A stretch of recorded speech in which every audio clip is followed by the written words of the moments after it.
Kali ini kita akan bahas industri perikanan, di mana industri ini sangat jarang sekali dibahas ya teman-teman. Padahal sebagai negara kepulauan yang punya lautan sangat luas, kita punya potensi yang sangat besar dalam bidang industri perikanan. Kali ini kita akan bahas dua saham perikanan yang menurut saya pribadi cukup menarik.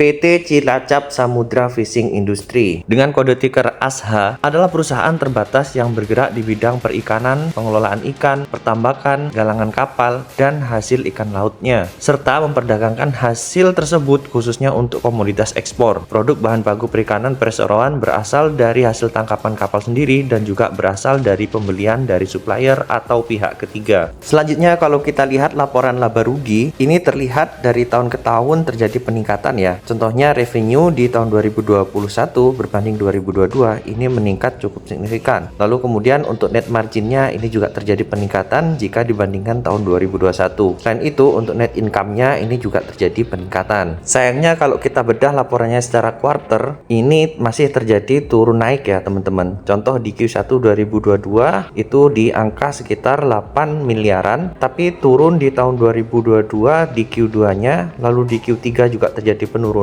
Barulah di Q4 2022 dan Q1 2023 terjadi peningkatan kembali. Market cap ASA ini ada di 545 miliar dengan total saham beredar itu ada sekitar 5 miliar saham. Lalu kemudian kalau dari sisi valuasi, PER-nya itu ada di 19,08 dan untuk PBV-nya itu di 2,92. Untuk komposisi pemegang sahamnya itu 30% dipegang oleh PT Asa Fortuna Corpora, lalu kemudian 15% oleh Inti Sukses Internasional, kemudian PT Mestika Arta Dirga itu memegang 10,55%, dan untuk masyarakat itu memegang 29,45%. Ini cukup banyak ya yang beredar di masyarakat, hampir sama banyaknya dengan yang dipegang oleh PT Asa Fortuna Corpora. Sejak 31 Januari 2023, jumlah pemegang saham Cilacap Samudra Fishing ini terus terjadi penurunan ya, mulai dari 10.630 terakhir di 31 Mei 2023 itu tinggal 8.908 orang. Jadi ini terjadi penyusutan untuk pemegang saham. Dan kalau kita lihat data insider,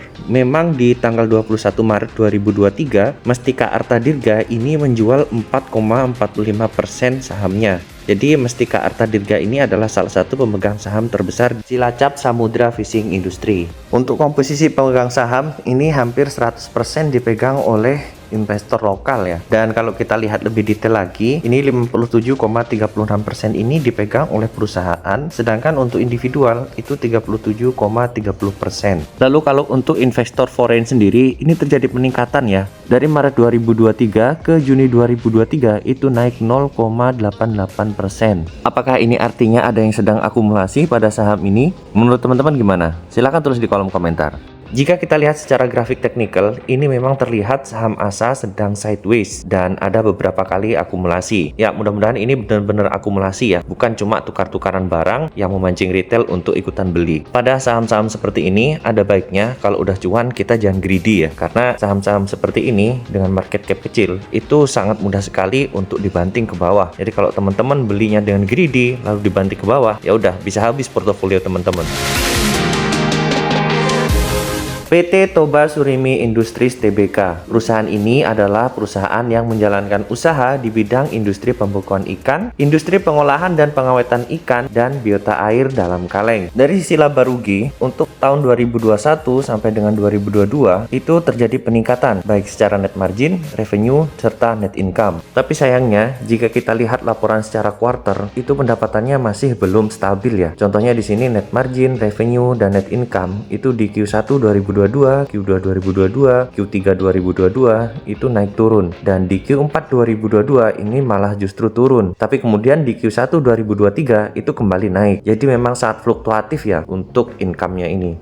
Kemudian market cap dari Grab ini sebesar 437 miliar dengan jumlah saham beredar itu 1,95 miliar. Dan untuk valuasinya, PER-nya itu 36,24 kali. Lalu kalau untuk PBV-nya itu 2,4 kali. Untuk komposisi pemegang saham efektif per 30 Juni 2023, ini ada Pak Gindra Tardi sebagai pengendali memegang 26,04%. Lalu kemudian ada Bintarna Tardi ini sebesar 18,44%. Lalu kemudian Pak Budi Satria Tardi ini 16,71%. Dan di sini kalau kita lihat masyarakat itu memegang 19,29%. Hampir 20% ya yang dipegang oleh masyarakat. Untuk jumlah pemegang saham ini selalu menurun. Di sini bisa kita lihat di 31 Januari 2023 itu ada 2.978 pemegang saham. Tapi di 30 Juni 2023 itu tinggal 2.155. Sepertinya di sini ada yang jualan ya, entah itu retail atau yang lainnya. Selanjutnya untuk komposisi pemegang saham, ini secara keseluruhan kebanyakan ini dipegang oleh investor lokal ya, dan foreignnya ini cuma sedikit sekali. Untuk komposisi pemegang saham lokal, ini 12,62% dipegang oleh perusahaan dan 7,27% sisanya itu dipegang oleh investor individual. Selanjutnya untuk investor foreign ini memegang 0,10%. Sedikit sekali ya investor foreignnya. Tapi kalau kita lihat di sini, ini ada kenaikan ya dari sisi pemegang investor foreign. Dan kalau kita lihat di sini, itu yang memegang adalah bank. Peningkatan jumlah investor foreign pada sektor perikanan ini sama ya, tadi di ASA juga seperti itu. Apakah ini artinya investor foreign ada yang tertarik dengan sektor perikanan juga di Indonesia? Ya, kita belum tahu, mungkin beritanya belum muncul ya. Kita tunggu aja nanti, kalau memang benar seperti itu, berarti memang akan ada sentimen positif ke depan mengenai industri perikanan. Jika melihat grafik ini, bisa kita lihat bahwa Grab ini sedang ada yang jualan ya. Dan ini sepertinya akan koreksi terlebih dahulu. Untuk saya pribadi, jika kondisinya seperti ini, ada baiknya bersabar dulu, lihat opportunity terbaik, lalu masuk ke saham seperti ini. Karena seperti biasa, untuk saham-saham dengan market cap kecil seperti ini, sangat rawan sekali pergerakan harga sahamnya. Kenapa bisa seperti itu? Ya karena kalau di bawah terbang tinggi, kalau di bawah turun ke bawah dasar bumi.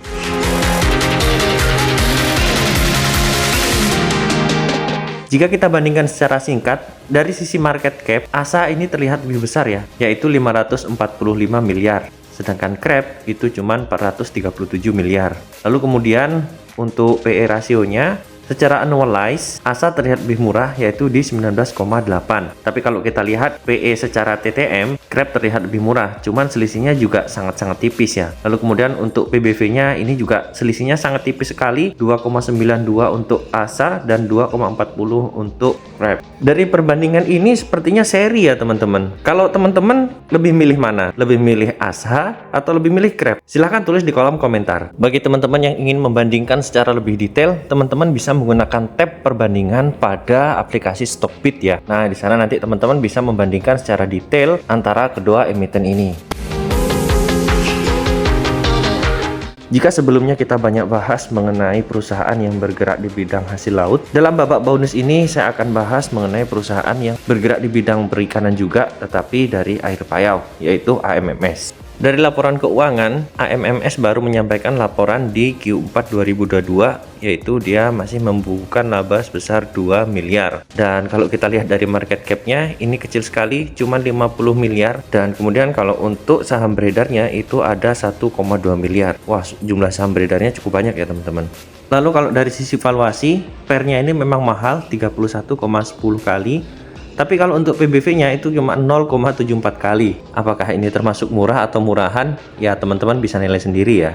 Pada penutupan Jumat 7 Juli 2023 kemarin, harga sahamnya itu Rp42. Jadi kalau teman-teman beli satu lot itu cuman sekitar Rp4.200. Jika kita melihat chart ini, kemarin di penutupan tanggal 7 Juli 2023 ada yang coba membawa naik saham ini ya. Tapi sebenarnya kalau untuk saham seperti ini memang sulit ya untuk dilihat secara teknikal karena pergerakannya itu random dan agak aneh gitu teman-teman. Tapi apakah saham ini bisa naik? Bisa-bisa saja, tapi bisa juga dibawa ke Rp1. Seperti itu teman-teman. Jadi harus benar-benar berhati-hati kalau ada yang mau masuk ke saham seperti ini. Meskipun murah, teman-teman tetap hati-hati ya, karena bisa jadi yang murah-murah seperti ini itu adalah trap. Sebagai kesimpulan, saham AMMS ini murah ya, cuman sekitar 4.200 per lot. Jadi dengan uang 4.200 teman-teman udah dapat 100 lembar saham. Lalu kemudian kesimpulan yang kedua, saham seperti ini sulit dianalisa. Kenapa? Karena naik turunnya itu sangat random sekali ya teman-teman. Jadi kita masuknya juga harus hati-hati. Jika teman-teman suka dengan kontennya, silahkan di like dan subscribe. Jika ada masukan, silahkan tulis di kolom komentar. Atau jika teman-teman punya saham yang ingin saya review, silahkan tulis di kolom komentar juga. Jika teman-teman ingin belajar lebih detail mengenai saham, saya udah lampirkan link pembelian buku-buku yang saya sarankan untuk mengasah skill maupun pengetahuan dari teman-teman. Disclaimer, konten ini bukan merupakan ajakan jual maupun beli. Semua yang saya sampaikan merupakan analisa dari data yang ditampilkan oleh Stockbit Sekuritas, RTI Bisnis, artikel dari internet, dan juga website dari emiten.